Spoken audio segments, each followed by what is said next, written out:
لله نحمده ونصلي على رسوله الكريم أما بعد أعوذ بالله السميع العليم من الشيطان الرجيم بسم الله الرحمن الرحيم إذ تستغيثون ربكم فاستجاب لكم أني ممدكم بألف من الملائكة مردفين وما جعله الله إلا بشرى ولتطمئن به قلوبكم وما النصر إلا من عند الله إن الله عزيز حكيم۔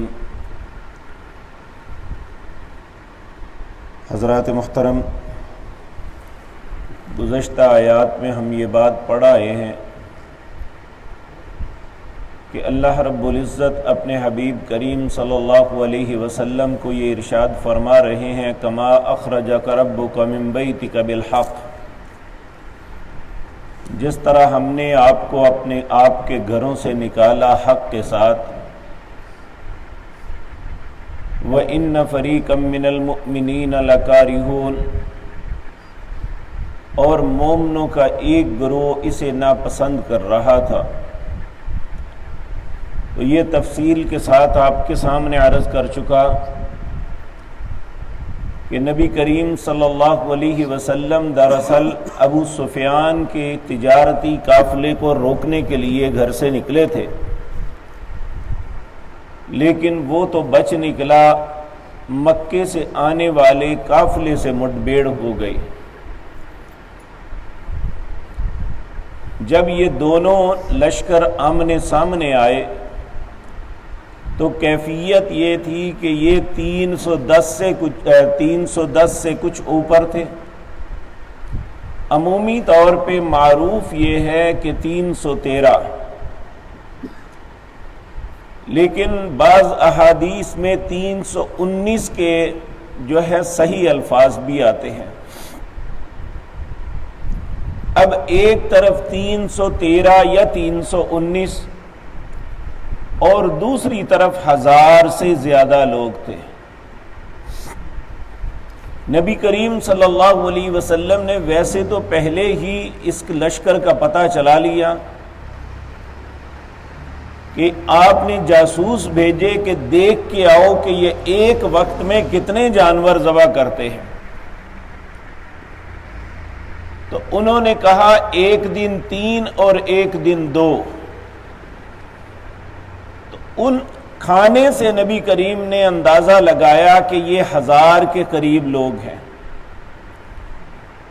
آپ نبی کریم کی دانائی کا اندازہ لگائیں کہ کس طریقے سے آپ نے دفاعی پوزیشن ان کی معلوم کی۔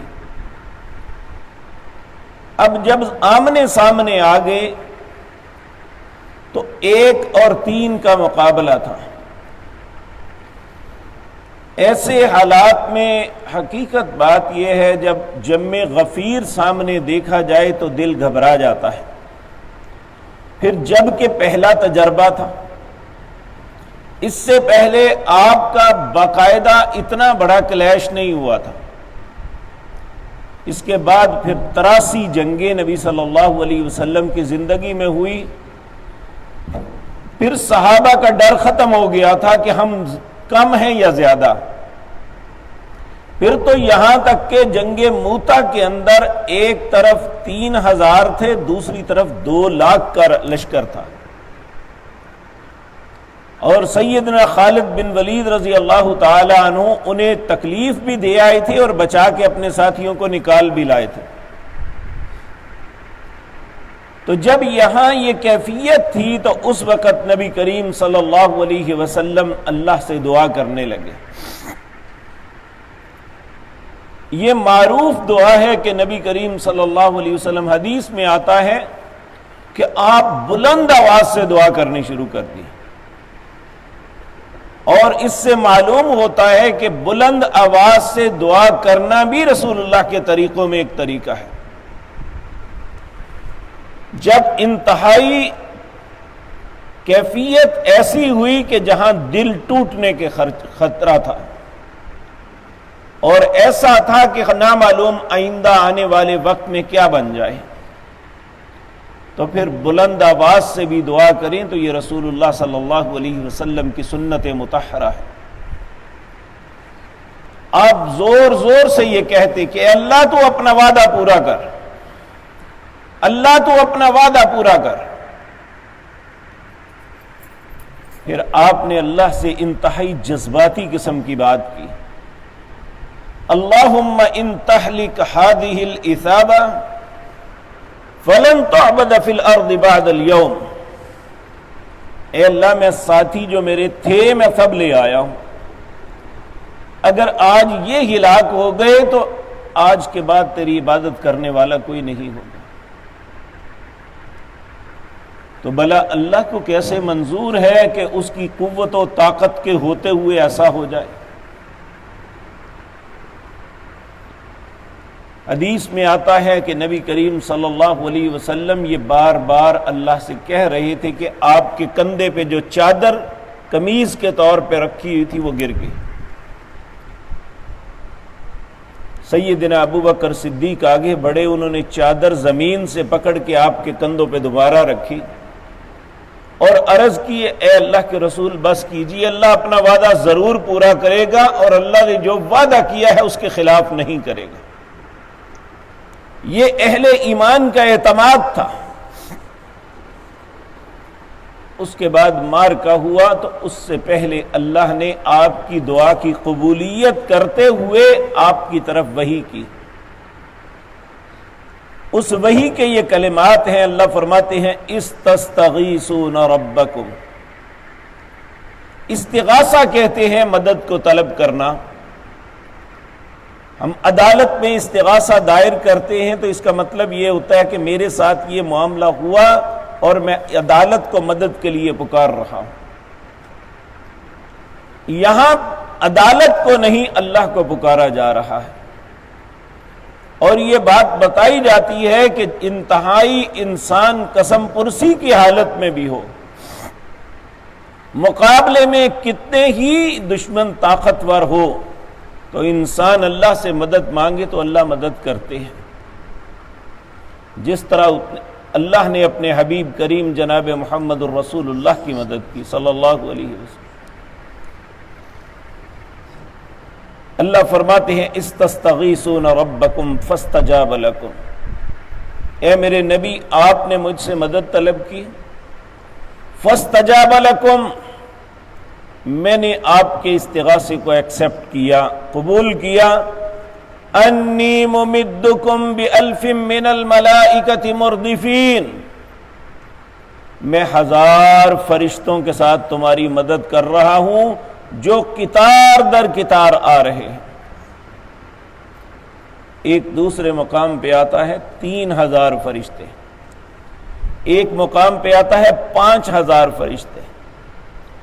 اس کی تطبیق اس طرح دی ہے کہ مختلف آسمانوں کے مختلف فرشتے تھے، اور جبریل علیہ السلام بھی آئے تو نبی کریم نے اپنے ساتھیوں کو خوشخبری دی کہ جبریل بھی ہتھیار بند کر کے آگے ہیں، اور جبریل نے کہا اے اللہ کے رسول صلی اللہ علیہ وسلم، آپ کے ساتھ جو ساتھی ہیں یہ کون ہے؟ آپ نے فرمایا یہ اس زمین کے سب سے بہترین لوگ ہیں۔ سیدنا جبریل نے کہا ہے اللہ کے رسول آپ بھی خوش ہو جائیں، اللہ نے آسمانوں میں جو اللہ کی نظر میں سب سے بہترین فرشتے تھے وہ بدر میں آپ کی مدد کے لیے بھیجے۔ تو اللہ رب العزت فرما رہے ہیں وَمَا جَعَلَهُ اللَّهُ إِلَّا بُشْرَى، یہ جو کچھ کیا گیا ہے یہ صرف تمہاری خوشخبری کے لیے ہے، وَلِتَطْمَئِنَّ قُلُوبُكُمْ، اور تمہارے دلوں کے اطمینان کے لیے میں نے یہ تمہاری مدد بھیجی ہے۔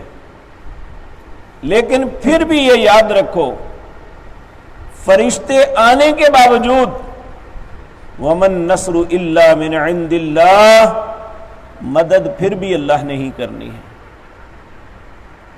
ان اللہ عزیز حکیم، بے شک اللہ غالب حکمت والا ہے۔ اذ یغشیکم النعاس امنۃ منہ، اس حالت میں کہ جب لشکر سامنے کفار کا کھڑا ہے اور ادھر مسلمان کھڑے ہیں، دل دھڑک رہے ہیں کہ آنے والے لمحے میں کیا بنے گا، تو صحابہ کرام رضوان اللہ علیہ مجمعین پر اونگ آ گئی۔ اور یاد رکھیں جب اللہ کی مدد آتی ہے تو اونگ آ جاتی ہے۔ کئی واقعات ایسے ملتے ہیں جب نبی کریم صلی اللہ علیہ وسلم کو نہلانے کا موقع آیا، جب آپ اس دنیا کو خیر آباد کہہ کے اللہ کی جانب چلے گئے، تو آپ کے جسم اطہر کو نہلانے کا معاملہ آیا تو سیدنا علی اپنے ساتھیوں سے مشورہ کرتے ہیں کہ کس طرح نبی کریم صلی اللہ علیہ وسلم کو آپ کے کپڑے اتارے جائیں یا نہ۔ یہ آپس میں باہم مشورہ ہو رہا تھا تو سیدنا علی کہتے ہیں ہم سب پہ اونگ آ گئی، یہاں تک کہ ہماری گردنیں، ہماری ٹھوڑیاں ہمارے سینوں پہ لگ گئی۔ اسی حالت میں ہمارے کانوں میں آواز پڑی کہ آپ کے کپڑوں کو نہ اتارا جائے۔ تو یہ اللہ کی طرف سے جب کوئی مدد یا معاملہ ہوتا ہے تو اس وقت اونگ آ جاتی ہے۔ تو اللہ رب العزت فرماتے ہیں یغشیکم النعاس امنۃ منہ وینزل علیکم من السماء ماء، اور ہر کسی اس وقت فوار اتری، بارش تھوڑی سی، اللہ کی مدد اور بارش، لیطہرکم، تاکہ تمہیں پاک کرے اس سے، ویذھب عنکم رجز الشیطان، اور تم سے شیطان کی پلیدی کو دور کر دے، یعنی تمہارے دل میں جو خوف ہے نا پتہ نہیں کیا ہوگا، یہ شیطان کی طرف سے اللہ اسے ختم کر دینا چاہتے ہیں۔ وَلِيَرْبِطَ عَلَىٰ قُلُوبِكُمْ وَيُثَبِّتَ بِهِ الْأَقْدَامَ، تاکہ تمہارے دلوں کو دھاڑس بنے اور تمہارے قدم ثابت ہو جائیں، جم جائیں۔ پھر اللہ رب العزت فرشتوں کو وحی کرتے ہیں، اِذْ يُوحِي رَبُّكَ إِلَى الْمَلَائِكَةِ أَنِّي مَعَكُمْ، اللہ نے فرشتوں کی طرف وحی کی کہ میں صرف تمہیں نہیں بھیج رہا، میں بھی تمہارے ساتھ ہوں۔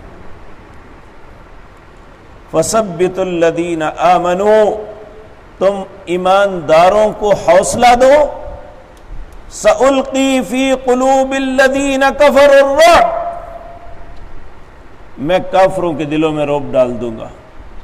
زیادہ ہونے کے باوجود وہ خوفزدہ ہوں گے، اور واقعتاً کفار کہتے ہیں، ان میں بعض لوگ بعد میں مسلمان بھی ہوئے، وہ کہتے ہیں ہمیں ایسے لگتا ہے جیسے اتنی فوج ہے کہ جس کا شمار نہیں ہم کر سکتے۔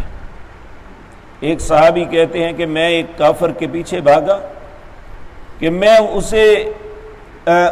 اس کے ساتھ لڑائی کروں، تو وہ بھاگ رہا تھا، اچانک اس نے چیخ ماری اور گرا، میں آگے جا کے دیکھا کہ اس کا چہرہ پھٹ چکا تھا، کسی نے مارا اسے، اور اس وقت آواز آئی حازوم حزوم۔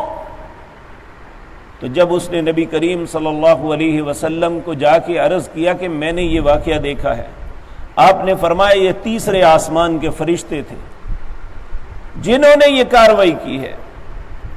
تو یہ اللہ رب العزت، اور یاد رکھیں یہ جو مختلف معجزات سناتے ہیں نا لوگ، حقیقتاً معجزے میدانوں میں ہوتے ہیں، یہ نہیں کہ حجروں میں بیٹھ کے تو ہم اسٹنٹ بازی کریں تو ان کا نام معجزہ ہوتا ہے، ایسا نہیں ہوتا۔ جب حق و باطل کے مار کے ہوتے ہیں اس وقت اللہ کی طرف سے معجزے رونما ہوتے ہیں۔ تو یہاں اللہ رب العزت بتا رہے ہیں، حکم دے رہے ہیں، میں ان کے دلوں میں رعب ڈال دوں گا۔ اب ایمانداروں کو اللہ کیا کہتے ہیں؟ فَضْرِبُوا فَوْقَ الْأَعْنَاقِ، ان کی گردنیں کاٹ دو۔ وَضْرِبُوا مِنْهُمْ كُلَّ بَنَانٍ، ان کا پور پور کاٹ دو۔ کیوں؟ ذَلِكَ بِأَنَّهُمْ شَاقُوا اللَّهَ وَرَسُولَهُ، یہ اللہ اور اس کے رسول کی مخالفت میں نکلے ہیں۔ وَمَن يُشَاقِقِ اللَّهَ وَرَسُولَهُ، جو بھی اللہ اور اس کے رسول کی مخالفت میں نکلے گا، فَإِنَّ اللَّهَ شَدِيدُ الْعِقَابِ، ان کے لیے اللہ کا انتقام بڑا سخت ہے۔ ذَلِكُمْ فَذُوقُوا وَأَنَّ لِلْكَافِرِينَ عَذَابَ النَّارِ، دنیا میں تم یہ سزا چکھو اور آخرت میں تمہارے لیے آگ کا عذاب ہے۔ تو یہ اللہ رب العزت کی مدد جب آئی تو اللہ رب العزت نے یہ معاملات اس طرح کیے۔ اس کے بعد ساری صورت میں اس جنگ کی تفصیل آئی ہے۔ اللہ نے زندگی اور توفیق دی تو بتدریج آپ کے سامنے عرض کروں گا۔ اقول قولی ھذا واستغفر اللہ لی ولکم۔